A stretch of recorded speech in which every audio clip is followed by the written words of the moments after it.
Olá, eu sou Segismar, sou psicanalista.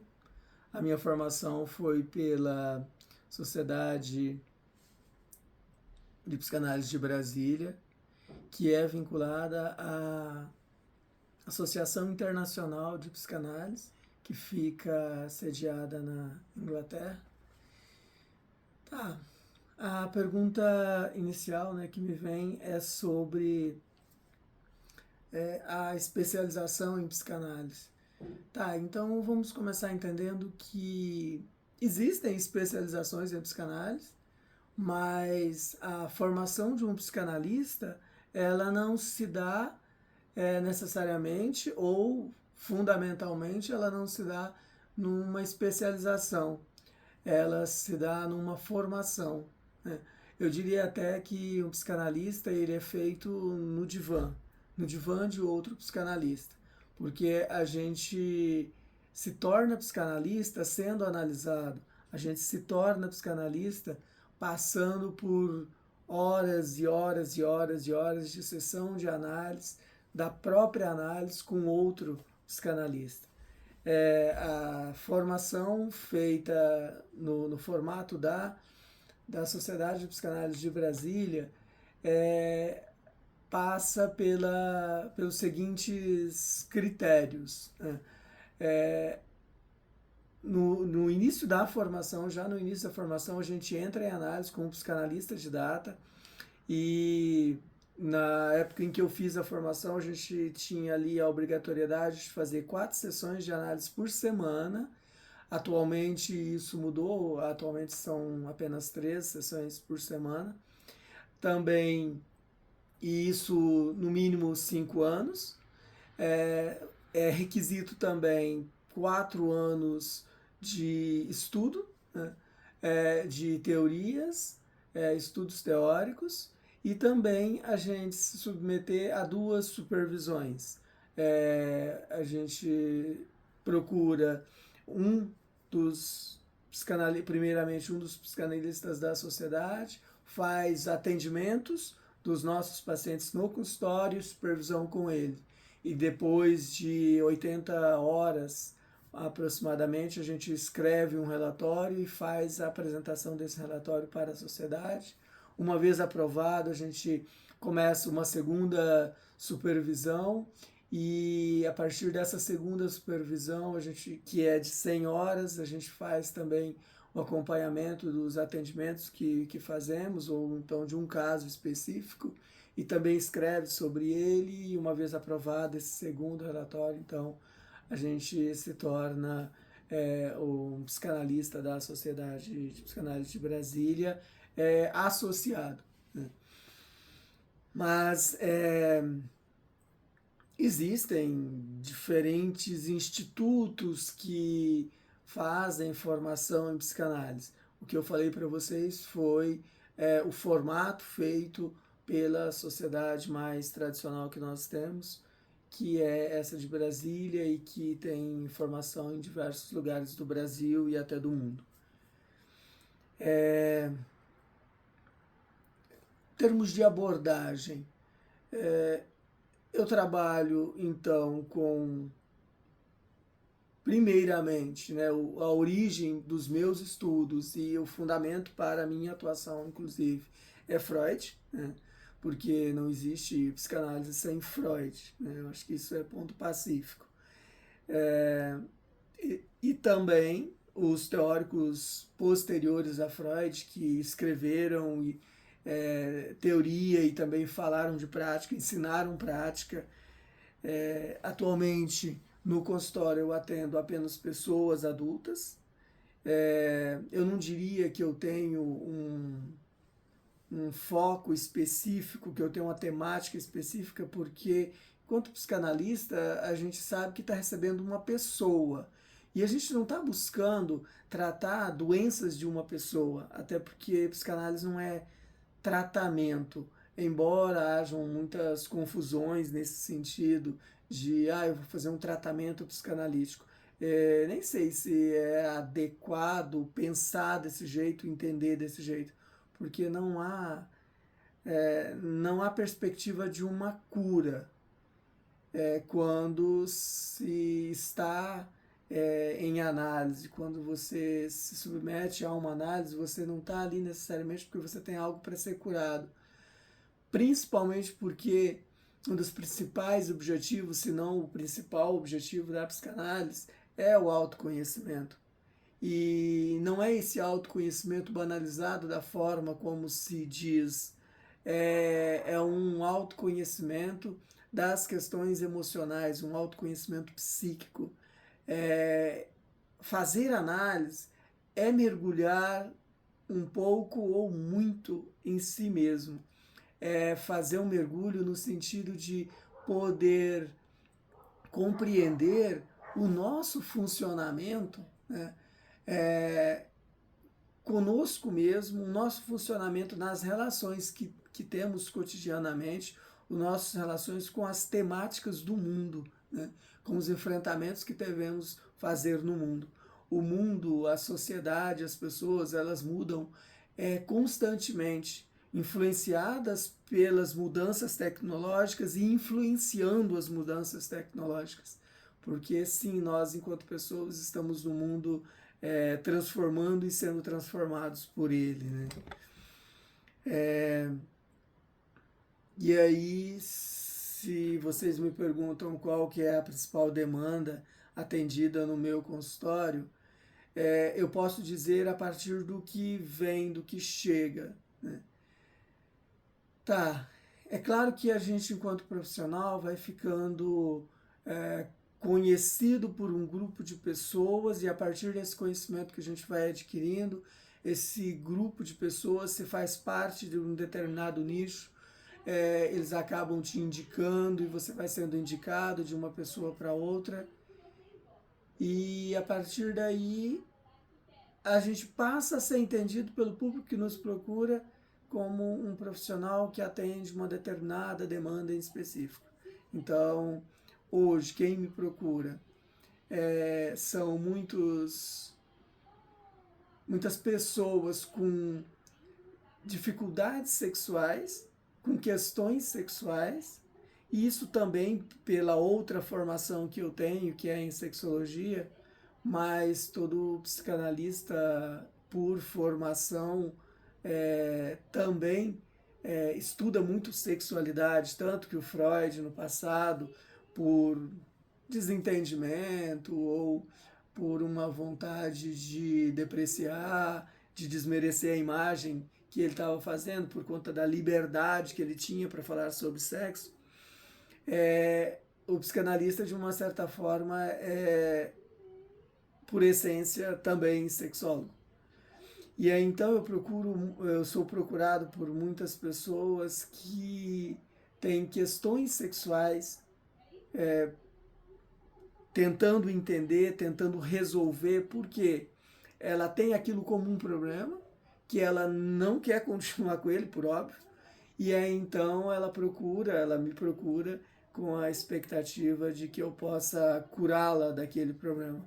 E aí, como eu já disse para vocês, não se trata de cura, é uma questão de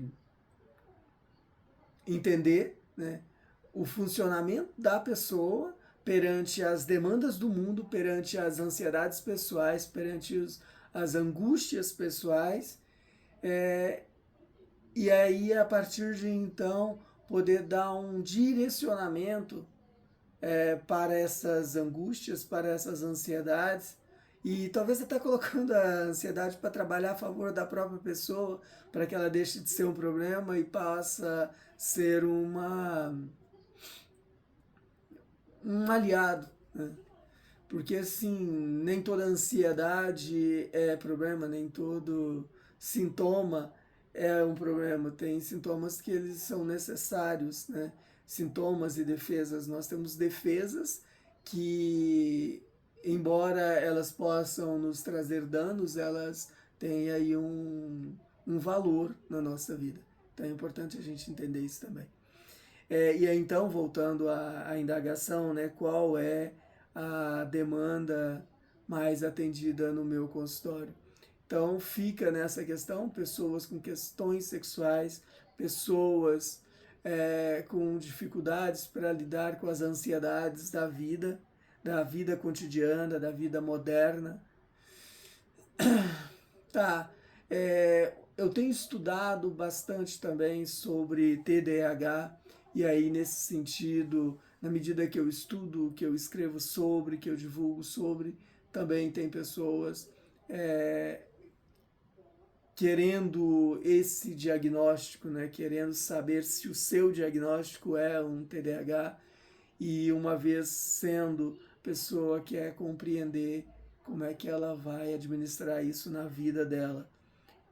Porque isso já fazia parte da vida dela desde a infância, e aí a partir do momento em que ela é identificada por alguém, é citada por alguém como sendo uma pessoa com TDAH, e aí ela quer confirmar se esse é o diagnóstico mesmo, porque se ela entende, então é isso que eu tenho, né? É isso que eu sempre tive.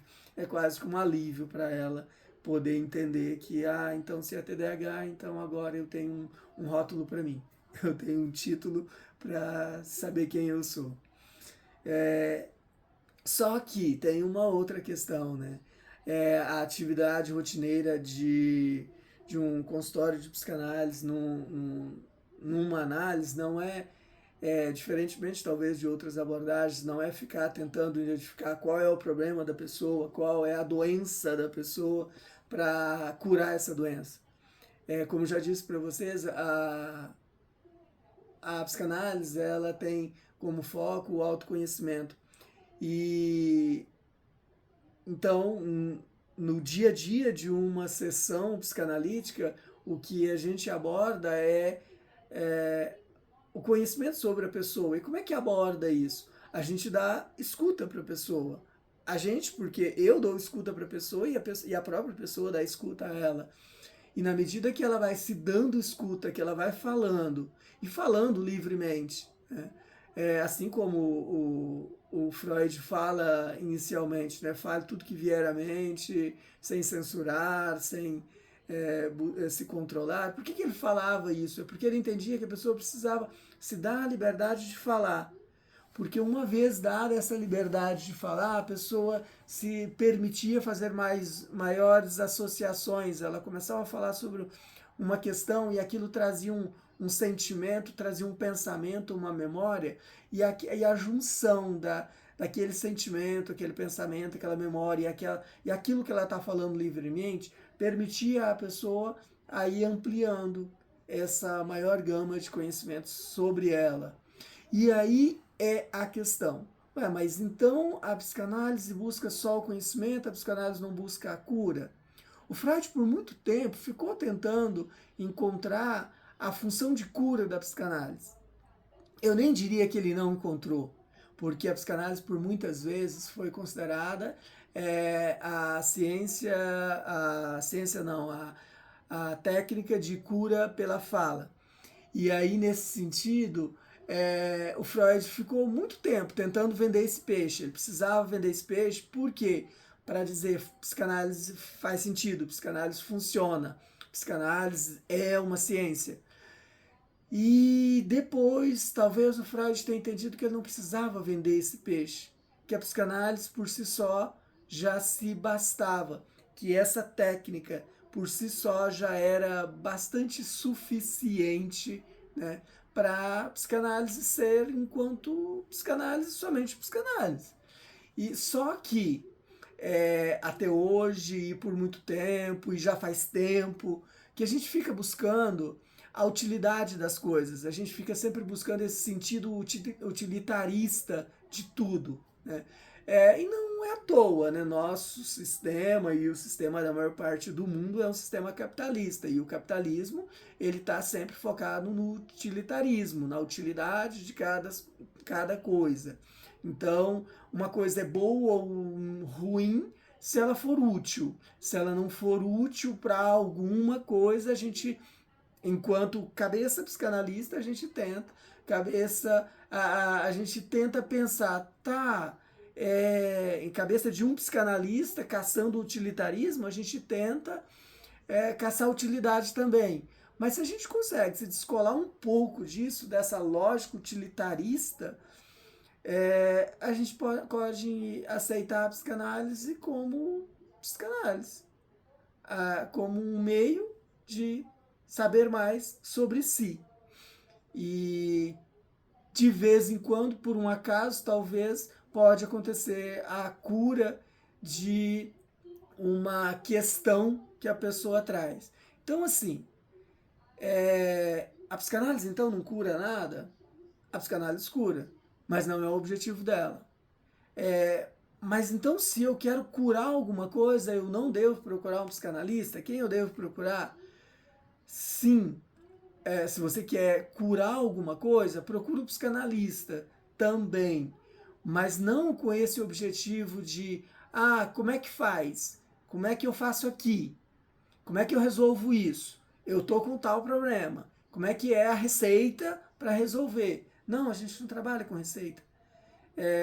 Inclusive o psicanalista ele não deve ficar apreensivo nesse sentido de achar ansiosamente qual que é a cura da ansiedade dessa pessoa, porque senão vão estar presentes ali dentro da sala de análise dois ansiosos, a pessoa que veio com a ansiedade dela e o analista que ficou ansioso com a ansiedade que ele trouxe.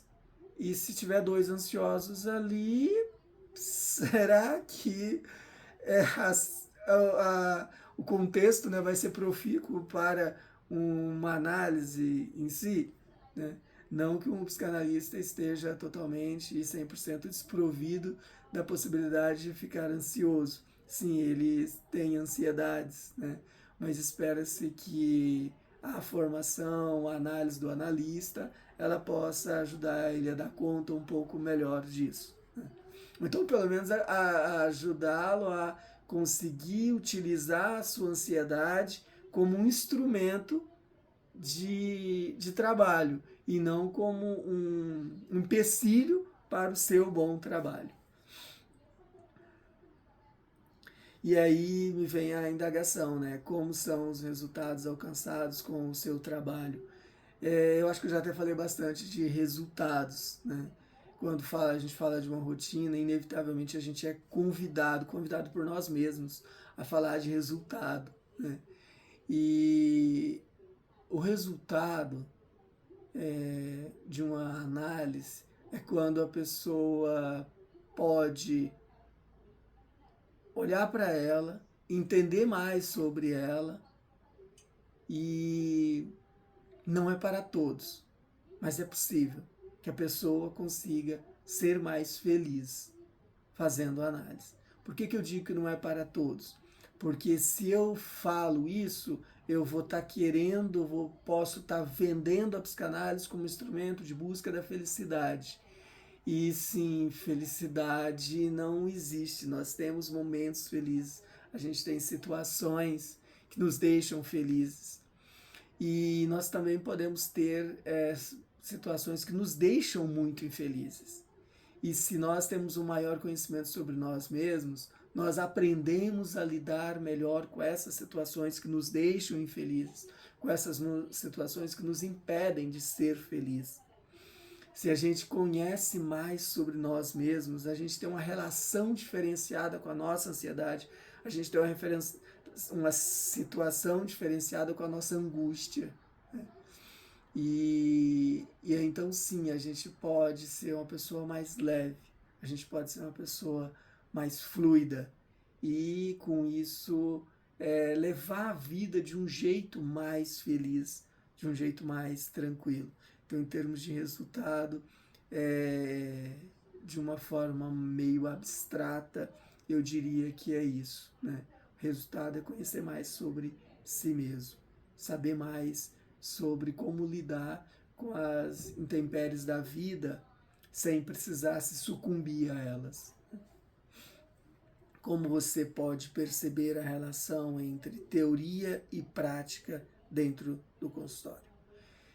Tá, a teoria é fundamental.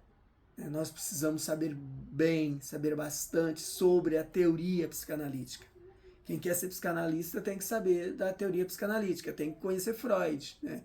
Tem que conhecer os pós-freudianos, né? Tem que saber o que eles estão dizendo teoricamente. Sobretudo porque a teoria psicanalítica ela é sobre a prática psicanalítica, né? Melanie Klein, por exemplo, ela escreve sobre a teoria psicanalítica fundamentalmente sobre aquilo que ela fazia dentro do consultório com crianças, né?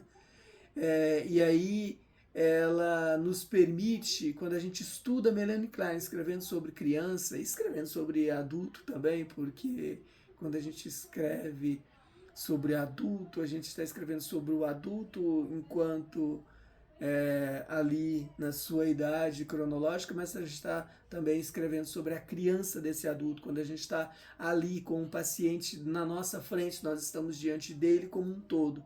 Ele vivendo as angústias atuais que estão vinculadas às suas angústias antigas, as angústias de ontem, de antes de ontem. Então, a teoria é fundamental. E a prática, né? A gente pega a teoria e traz e aplica diretamente na prática, ou seja, nós precisamos dar aula de psicanálise para um paciente para poder fazer com ele análise? Não, não é sobre isso, não é isso. Eu não vou explicar para um paciente sobre o complexo de Édipo para que eu possa falar com ele sobre as relações que ele teve com mãe e com pai. Isso não é psicanálise enquanto prática. A prática é aquilo que eu já falei para vocês. A prática é a pessoa poder falar livremente sobre aquilo que veio. Por exemplo, é muito comum no início de uma análise, né, nas primeiras sessões, nos primeiros meses talvez, a pessoa chegar e falar assim: eu não sei sobre o que eu vou falar. Eu não tenho nada para falar hoje. E aí, depois de um tempinho, ou deitada no divã, ou ainda na cadeira, ela começa falando e a sessão acontece. E muitas vezes essa sessão que a gente chega dizendo hoje eu não tenho nada para falar, acaba sendo a sessão que mais rende. Porque já que a pessoa não trouxe algo muito específico para falar, não trouxe uma dor da semana, não trouxe uma felicidade da semana para falar, então ela vai falar sobre o que vier. E pode vir qualquer coisa. E inclusive esse script pronto, olha, hoje eu quero falar sobre isso, isso pode ser uma falácia.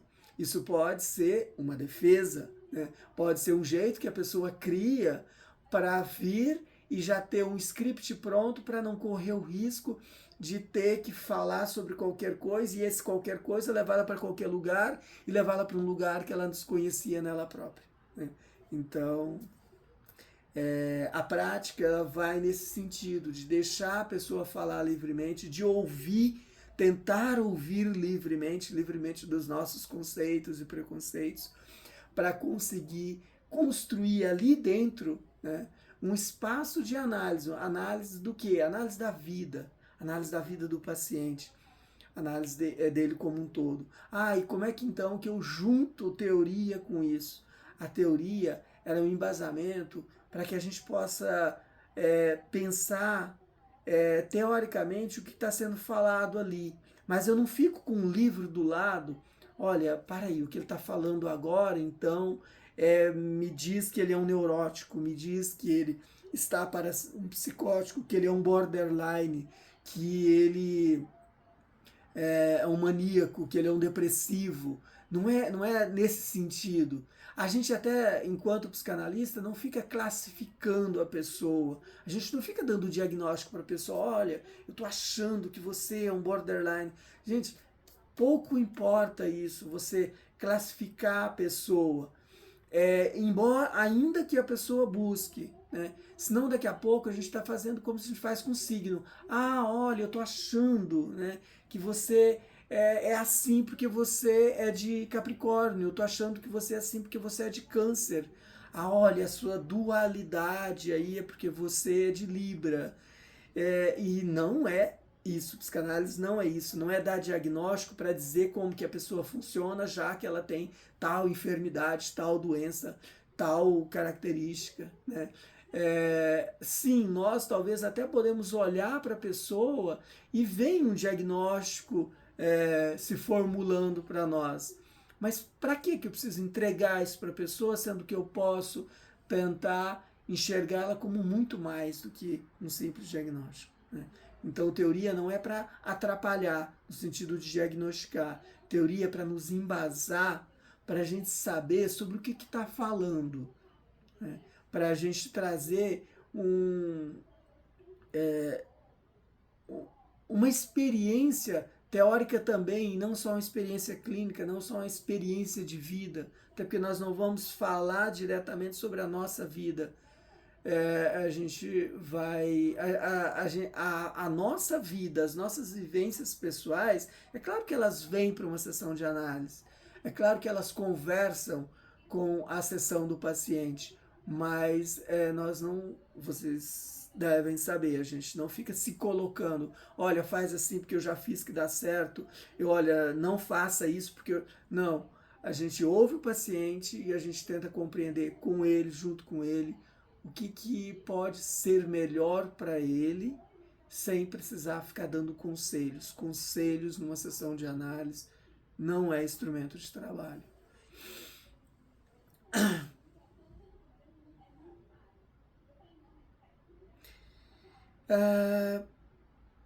Eu penso que é isso, tá? Acho que, em linhas gerais, resumidamente, acho que tem muito mais o que se dizer sobre psicanálise, né? Mas eu diria que ser psicanalista é uma escolha que eu fiz, né? É uma escolha que eu sei que muitas pessoas fazem porque vê sentido nisso, né? E qualquer teoria, né? A gente precisa ver o sentido nela, ela precisa conversar com a gente para que a gente possa tê-la como uma escolha profissional. Ter psicanálise como teoria e prática psicanalítica é a escolha de uma teoria por mim. Eu diria, por quê? Porque eu entendo que a psicanálise que me escolheu, né? Quando eu ouço psicanálise pelas primeiras vezes, né? Quando eu ouço sobre Freud, é o que ele dizia, nos primeiros meses de psicologia, eu comecei a entender que aquilo ali para mim fazia sentido, que aquilo ali podia me dar resposta, que me dava respostas sobre a vida, sobre os meus sentimentos, sobre as minhas indagações pessoais. E aí então, na medida que eu fui compreendendo que aquilo ali fazia sentido para mim, eu fui entendendo que aquilo fazia sentido para ser o meu instrumento de trabalho. Então, depois de formado, eu fui para a clínica enquanto psicólogo, e aí então eu era um psicólogo, não era um psicanalista. Eu utilizava a teoria psicanalítica, eu tive supervisão na formação de psicologia com psicanalistas, mas eu não era um psicanalista, eu não tinha formação. Então eu entendia que aquilo primeiro era uma dívida que eu tinha comigo, me tornar psicanalista com formação, e com a formação reconhecida, com uma formação de qualidade, reconhecida em termos de ter qualidade, né? E então, quando eu pude fazer a minha formação, né, depois de alguns anos já enquanto psicólogo, que eu pude fazer a formação, e aí então cada vez mais foi fazendo sentido, né? E hoje, para mim, esse é o sentido do meu trabalho, né? Poder atender uma pessoa e poder dar uma escuta para uma pessoa e fazer sentido para mim, fazer sentido para ela, o que a gente está fazendo ali dentro daquela sala de análise. É isso. Acho que é suficiente para falar um pouquinho para vocês sobre psicanálise.